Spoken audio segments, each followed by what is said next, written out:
Good morning, David. This is Leonard Parker, just following up on my email from last week. Again, we met at the Freelancer Marketplace event at FanCon a couple of weeks ago. And you mentioned, we talked a little bit about your website. You mentioned that you were looking for some SEO help, some SEO guidance. And I just wanted to make this video just to go over some things I saw as areas of opportunity for your website. Now, just a heads up, this video might end up running long. So just for your convenience, in case you're short on time, I'll start the video just summarizing some of the top areas I see as opportunities to improve your website. So the first is on-page SEO. So just going through your different meta tags, going through your content pages, and making sure that they're optimized for keywords.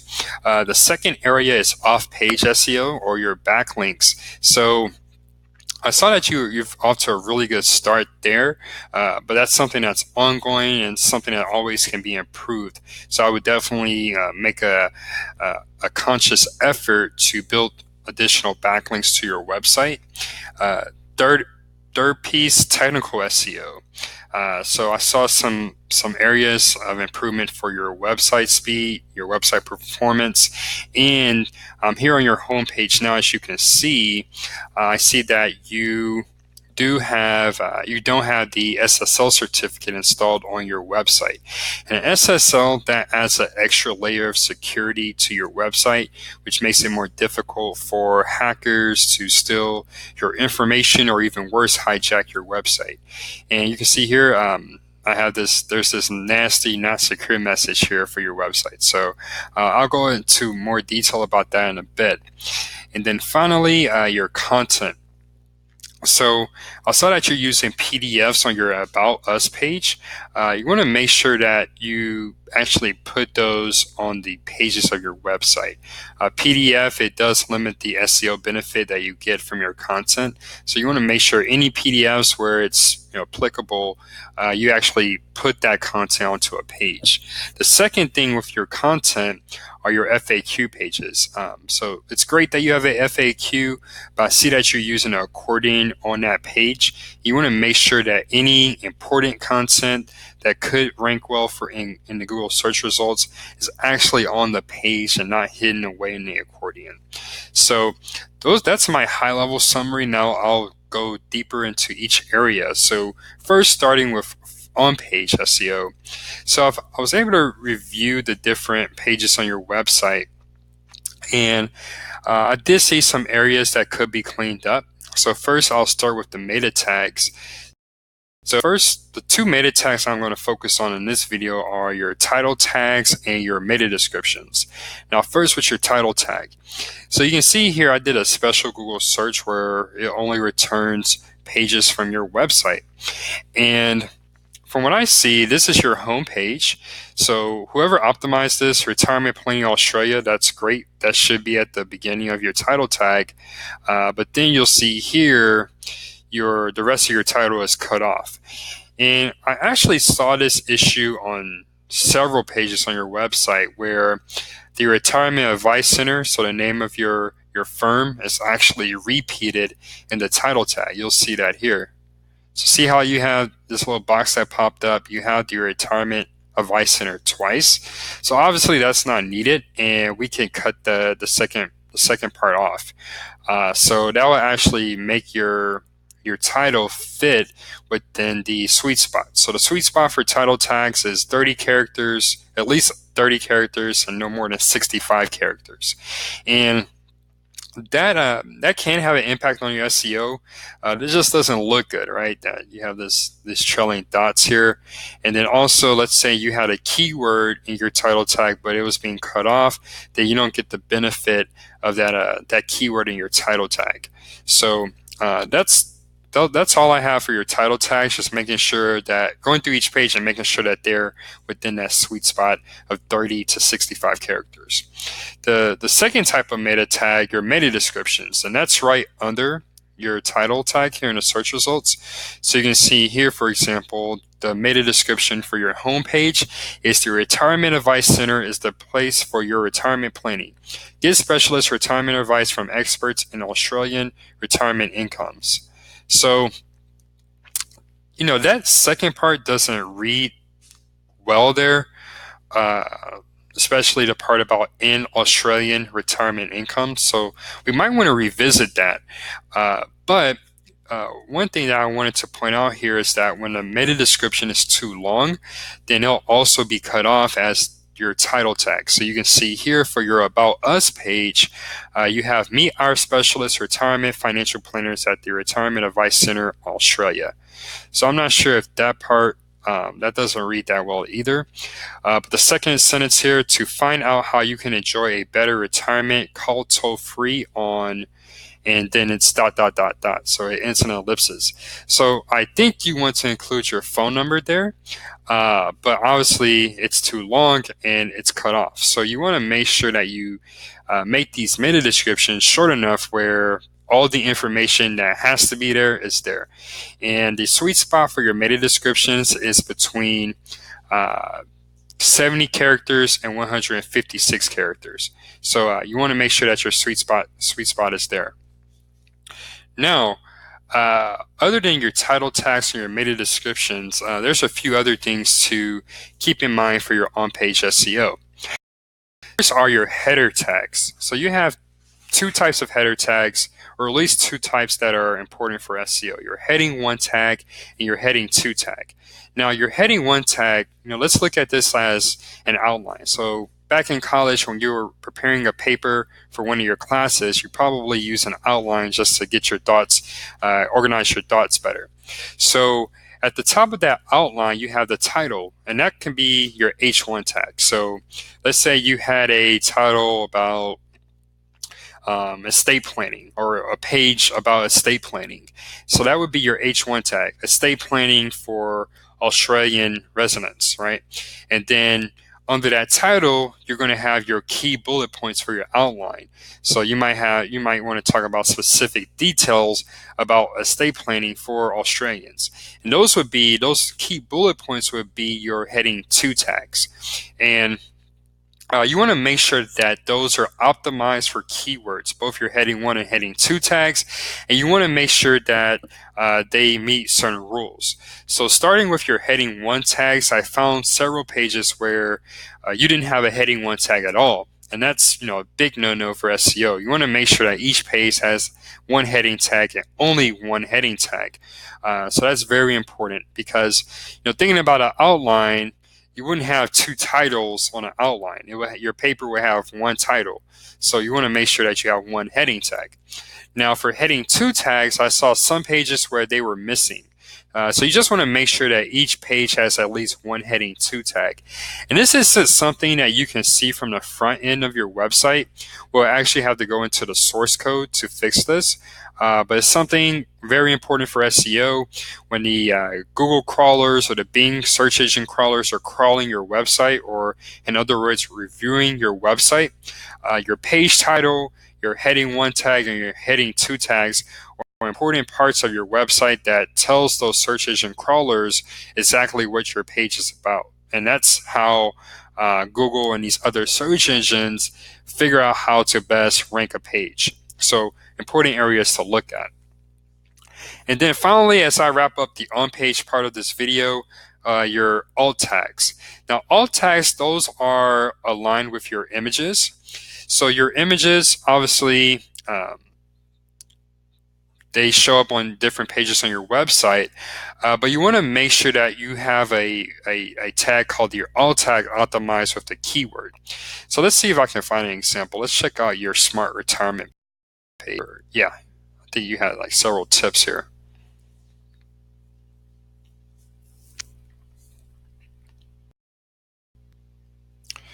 So this image, so it's not clear what you're using for the alt tag here. Again, that's not something I can see from the front end, but whatever alt tag you're using, it should be related to steps to a smart retirement or smart retirement. So you might want for your alt tag to be something like smart retirement, the Retirement Advice Center, Australia, something like that, where you're mentioning your location, you're mentioning a target keyword, smart retirement, and you're also mentioning your firm's name. all in that alt tag. And the reason why alt tags are important, well, first, they make your site more user-friendly. So let's say someone was visually impaired, or if they were using a slow internet connection where the image wouldn't load and they're not able to see the image. Well, if you add a keyword optimized alt tag, it will still tell them exactly what that image is referring to. So it provides more contextual information about the image.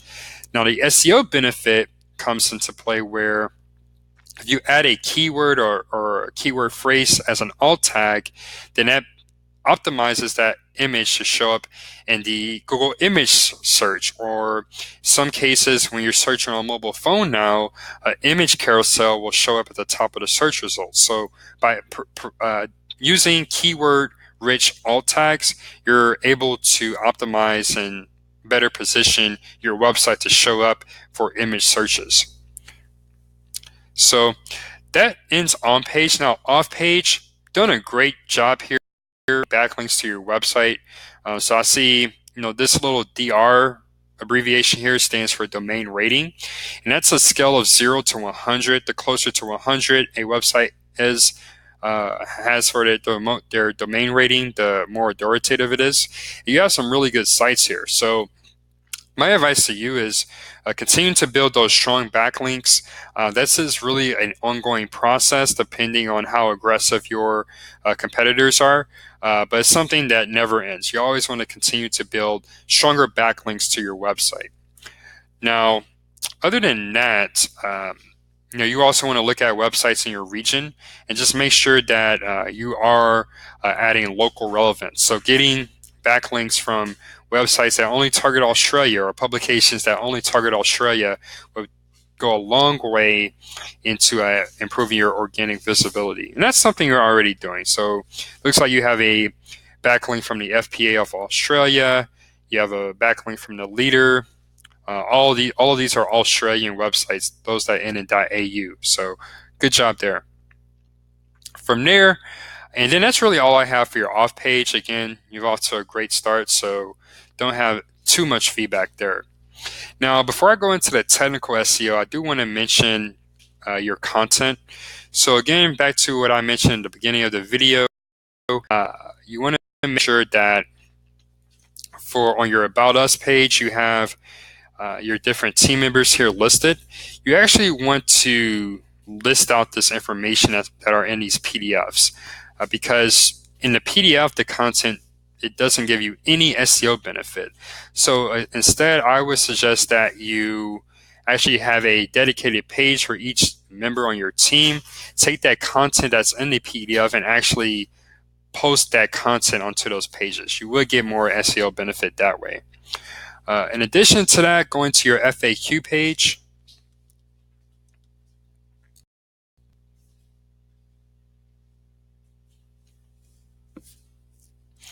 so you're using an accordion, which is great for the aesthetic, but it's not always the best way to go for your SEO. So if you look here, if we expand this, you're using different phrases here, like this part, especially in retirement, you have more risks to confront, such as, and then you list 4 common risks that people have when planning for their retirement. So this is actually content that you want to show outside of the accordion. So this is something you have to kind of balance the SEO benefit with the aesthetic. But if you're able to, find a way to do that, I'll show you the type of search results you can show up for here.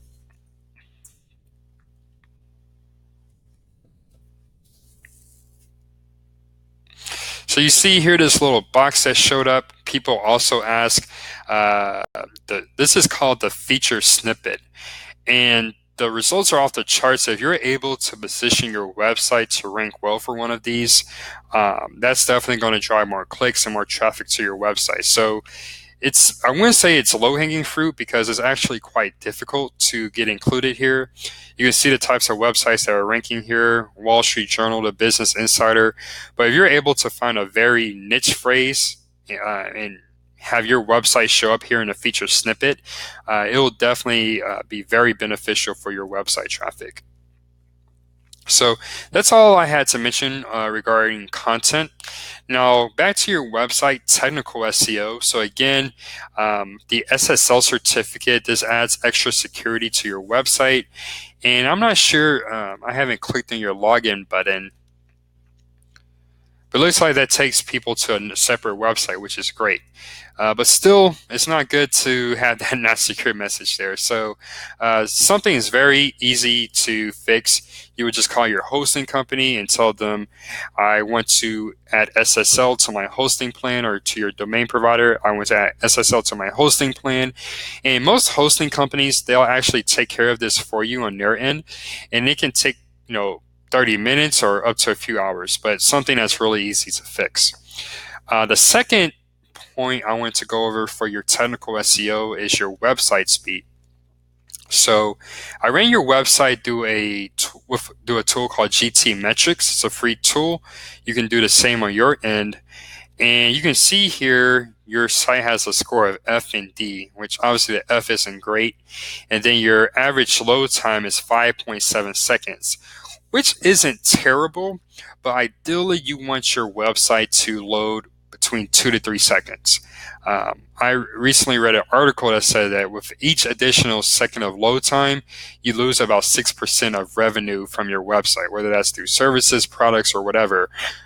Each additional second of load time, think about it, you're losing 6% of your potential revenue from your website. So just think about that. Very important. And you can see here there are several areas where you can improve. Some of these things are fairly easy to fix, so highly recommend that you make that a priority, improving your website load speed. Because not only is it important from a usability standpoint, but Google and the other search engines, they want to return good performing websites. And one signal of a performance is your website load speed. Now, to wrap up this video, I'm going to talk a little bit about conversion optimization and usability. So going back to your team page, it looks like I'm going to have to load it. Let's see. So this thing, once that we, figure out all these things with your SEO and really just clean up your SEO foundation, these are some things that, let's say, 1 out of every 10 people that visit your website end up calling you or booking an appointment. How can we increase that to 2 people, to 3 people, and more? And you can imagine, just by improving the conversion rate on the traffic that you're currently getting, if we can improve that by 2 to 3%, then that will definitely have an impact on your bottom line. So the first thing here on your About Us page, I know you have images of each individual team member, but something that would be really good to have, and something that financial advisors don't do enough of, is having a team photo, just to show the more personable side of your team. Because at the end of the day, money is a personal conversation, retirement is a personal conversation, and you want to come across as personable as possible to your website visitors. Some things that I do like that you're doing, of course, you have these trust badges here. So it shows the different firms and companies that you have partnered with. On your home page, you have more trust, and shows your different awards through the years. So that's a great addition. So great job there. On your pricing page, you actually list a price, which I don't think financial advisors do enough. Do enough of. So great job there. So people know when they contact you exactly what to expect, which is always user friendly. Some other things you might want to look at, not these banners, but a few of these banner images on this page and others. It looks like the image and the text was a little cut off. And actually it looks well now, but when I was looking at it before, these images actually were down here. So I'm not sure if that was just a temporary issue, but just something to keep in mind and pay attention to. And then 2 other things before I end the video. Your call to action, the user has to scroll a bit in order to see it. So maybe consider moving it up so that the user doesn't have to scroll as much. And then your newsletter, here's your newsletter sign up. It's here at the very bottom of the page in the footer. So I'm not sure how important that is for you. I imagine that would be the first step if someone wants to learn more about you. So definitely move that further up in the page. One thing, you can have a pop-up that pops up after maybe 30 to 40% of scrolling the page. But just want to make sure that you make that more visible so someone doesn't have to scroll all the way down to the bottom of the page in order to sign up for your newsletter. So that brings me to the end of the video, David. I hope this information has been useful and is actionable, more importantly. But definitely, if you do have further questions, or if you would like to discuss next steps on how we could possibly work together to help you improve on these issues, I shared my Calendly link in the email, and happy to jump on a quick call to discuss next steps. I understand you're in Australia, which I looked it up. It's 16 hours ahead of me. So if none of those times work for you, happy to be flexible so that we can set a time to chat. But thanks, David, for watching the video. It was a pleasure meeting you at FinCon, and I hope you have a great rest of your Monday. Take care. Or I should say Tuesday. Take care.